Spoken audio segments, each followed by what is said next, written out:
Nightcrawler. It's late at night in the city of Los Angeles. Louis Bloom, Jake Gyllenhaal, has broken into a train yard to try and break off a chain-link fence. An officer approaches him and demands to see some ID. Lou keeps his cool and shows it to him, and then he attacks the man and kills him. Lou later takes the broken-up fence to a scrapyard and sells the fence to the yard's owner while trying to negotiate a higher price. He then asks the owner if he is hiring, since he can start immediately. He uses his motto, "If you want to win the lottery, you gotta have the money to buy a ticket." The owner rebuffs him and says he won't hire a thief. A few cop cars pass Lou on the road. He pulls over to see what they're investigating. A car is on fire and people are inside. A van of Nightcrawlers, guys who record violent incidents at night for profit, pull up, led by Joe Loader, Bill Paxton. Lou sees Loader filming while two men pull a woman from the vehicle. Lou approaches Loader and asks about the job. Loader says it's a flaming asshole of a job. Lou asks him if they're hiring, and Loader says no. Lou steals a bike on the beach the next day and goes to pawn it off. The shop owner will only go as far as $700, but Lou asks for $800 in store credit so he can get a camcorder and a police scanner. Using these, he listens to reports of incidents in the area. He pulls up to multiple crime scenes and is told to leave by the police.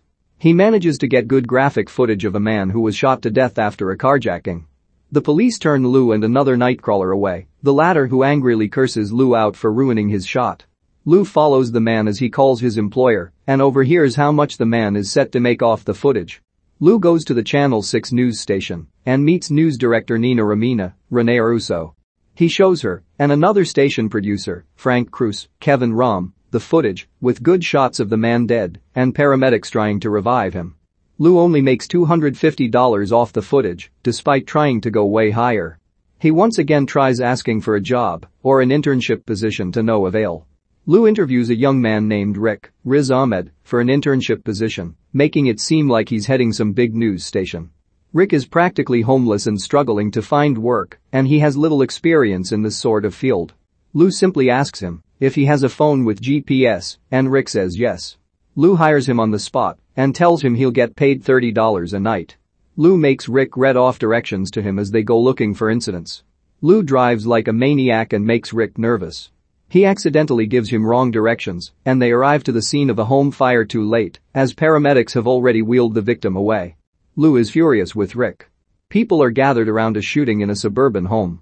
Lou sneaks in through the back and into the kitchen, where he rearranges pictures on the fridge to focus on the bullet holes and a shot of the neighbors talking to police.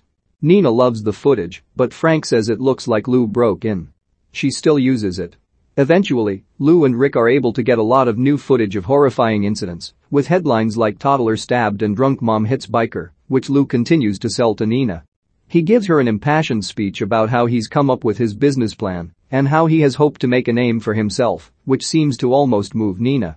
Lou stands by Nina when two anchors from her station are set to report on one of the incidents that Lou got on camera.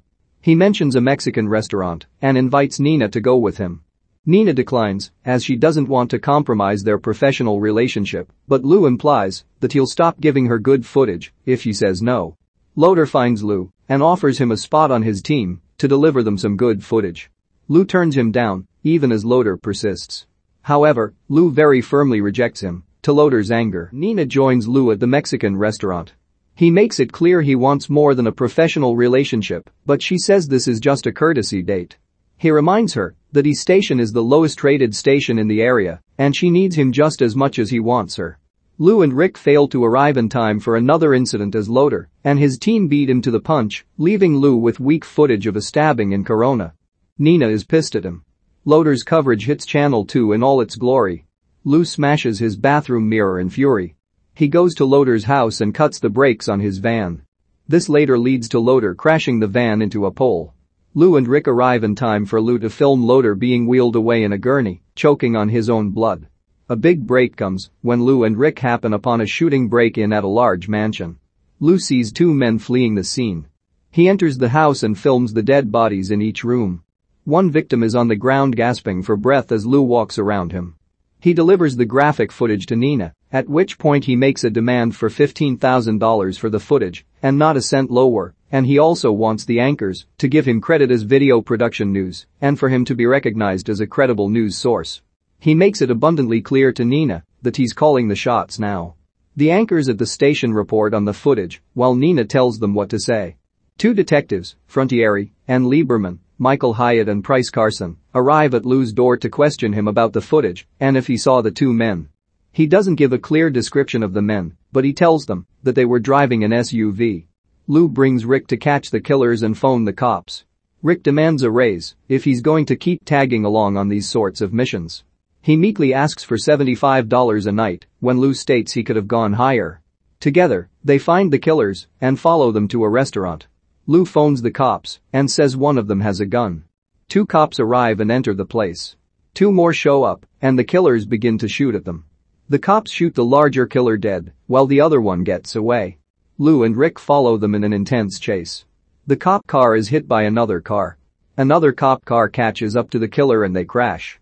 Lou stops the car and goes to get his shot. He tells Rick that the killer is dead. Rick goes to film the killer, only to find him alive and with a gun. He shoots Rick 3 times before crawling out. The killer aims his gun at the cops and is shot dead. Lou films his corpse and then films a dying Rick. Rick says Lou knew the killer was alive and Lou implies that he did this since Rick threatened to compromise this whole operation. Rick dies. Lou brings all of this to Nina, who is enchanted by all the gruesome imagery. Detective Frontieri comes to the station and demands to have the footage as it is evidence, but Nina refuses to surrender the tapes. Frontieri later interrogated Lou, knowing he withheld information from them since he knew what the killers looked like. Furthermore, he remains unmoved by Rick's death, but he sticks by his word without flinching, and he is left free to walk. Frank approaches Nina and says the break-in at the mansion was really a drug robbery since there were multiple bags of cocaine found in there. He says this is the real story, but Nina is focusing on the car chase and accident. Frank tells her she sounds like Lou, to which she replies that Lou has inspired them to reach higher. Now, Lou has established video production news with news vans and 3 interns. He gets then ready with their tasks and adds that he won't make them do anything he won't do himself.